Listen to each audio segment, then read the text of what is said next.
39 classes YouTube channel में आप सभी का हार्दिक स्वागत है। नमस्कार साथियों। संस्कृत शिक्षा अध्यापक भर्ती में संशोधन अब चयन बोर्ड कराएगा। तो देखिए, कार्मिक विभाग ने भी इसमें संशोधन नोटिफिकेशन जारी किया है। तो संस्कृत शिक्षा विभाग में जो भर्ती का है वो रास्ता साफ हो चुका है। तो संस्कृत शिक्षा में अध्यापक भर्ती के नियमों में संशोधन हुआ है। इस विभाग में अध्यापक बनने के लिए अब रीट के बाद एक और भर्ती परीक्षा होगी। यह परीक्षा राजस्थान कर्मचारी चयन बोर्ड के जरिए होगी।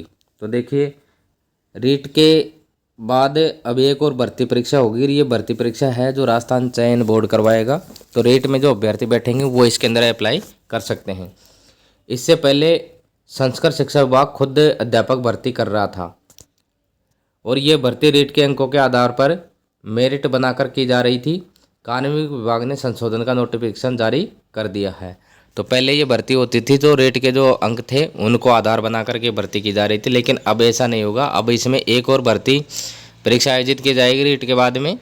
तो वो परीक्षा है राजस्थान कर्मचारी चयन बोर्ड करवाएगा। तो इसके अंदर संशोधन कर दिया है। तो इसका नोटिफिकेशन भी कार्मिक विभाग ने जारी कर दिया है। अब संस्कृत शिक्षा में अध्यापक के पद पर सामान्य शिक्षा के साथ ही हो सकेगी। जो भर्ती है वो सामान्य जो शिक्षा की भर्ती होगी उसके साथ ही संस्कृत शिक्षा के अध्यापकों की भी भर्ती हो सकेगी, क्योंकि दोनों के नियम सेम हो गए हैं। अब इससे संस्कृत शिक्षा में खाली पद रहने की नौबत नहीं आएगी। तो जो पद हैं वो इसके साथ ही भरे जा सकेंगे, क्योंकि अभी तक जो सिस्टम था उसके अंदर जो संस्कृत शिक्षा विभाग है वो अलग से एग्ज़ाम करवाता था अभ्यर्थियों की। तो उसके लिए उनको अलग से उनके नियम थे, लेकिन अब इन नियमों में संशोधन कर दिया गया है। तो अब रीट के बाद में एक और भर्ती परीक्षा आयोजित की जाएगी संस्कृत शिक्षा में अध्यापक भर्ती के लिए, जो राजस्थान कर्मचारी चयन बोर्ड करवाएगा। और अब जो भर्ती परीक्षाएं होगी वो सामान्य जो एजुकेशन की भर्तियां हैं उसके साथ ही संस्कृत एजुकेशन शिक्षक भर्ती की परीक्षाएं भी आयोजित की जा सकेगी, यानी दोनों की भर्तियां एक साथ हो सकेगी। तो राजस्थान संस्कृत शिक्षा संघ की ओर से अध्यापक भर्ती नियमों में संशोधन के लंबे समय से मांग की जा रही थी। तो अब तक भर्ती प्रकोष्ठ से अध्यापक भर्ती की जा रही थी।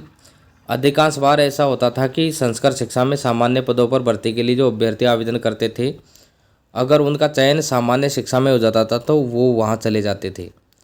तो इसमें अभी तक ये था कि अधिकांश बार ऐसा होता था कि संस्कृत शिक्षा में सामान्य पदों पर भर्ती के लिए जो आवेदन करते थे अभ्यर्थी, अगर उनका चयन सामान्य शिक्षा में हो जाता था तो वो वहाँ चले जाते थे, क्योंकि इसके अंदर जो भर्ती परीक्षाएं होती थी उसमें बहुत सारा समय लगता था। साल 2 साल 3 साल निकल जाते थे संस्कृत शिक्षा में भर्ती में। तो उसके चक्कर में उससे पहले सामान्य एजुकेशन की जो भर्तियाँ हैं वो आयोजित हो जाती है। तो उस चक्कर में जो अभ्यर्थी हैं वो सामान्य शिक्षा में चले जाते थे और वो जो पद हैं वो खाली रह जाते थे। लेकिन अब ऐसा नहीं होगा, दोनों भर्तियां एक साथ हो सकेगी। तो इससे जो संस्कृत शिक्षा में भी है जो पदों की कमी है वो नहीं रहेगी, क्योंकि दोनों के जो नियम हैं वो अब सेम हो गए हैं। तो संस्कृत शिक्षा में भी नियम सेम कर दिए हैं। तो अब संस्कृत शिक्षा में जो भर्ती का रास्ता है वो खुल गया है, आसान हो गया है, क्योंकि पहले विभाग खुद की तरफ से भर्तियां करवाता था, लेकिन इस बार इसमें रेट के बाद में एक और शिक्षक भर्ती होगी जो राजस्थान कर्मचारी चयन बोर्ड करवाएगा। तो साथियों, ये जानकारी थी संस्कृत शिक्षा एजुकेशन में भर्ती से संबंधित। तो अब भर्ती है वो रोस्टर जो प्रीव्यू करेंगे पदों का, और उसके बाद में संस्कृत शिक्षा में भी भर्ती निकलने की संभावना है। तो अभी जो अभ्यर्थी रेट की तैयारी कर रहे हैं वो बिल्कुल लगे रहें, क्योंकि आगामी समय में संस्कृत शिक्षा में और इसके साथ ही सामान्य शिक्षा में दोनों में जो भर्तियां हैं वो आएगी। तो इससे आप निश्चिंत रहें। तो दो जिसमें आप संस्कृत शिक्षा में यदि अप्लाई करना चाहते तो वहाँ, और सामान्य शिक्षा में दोनों में आप अप्लाई कर सकते हैं।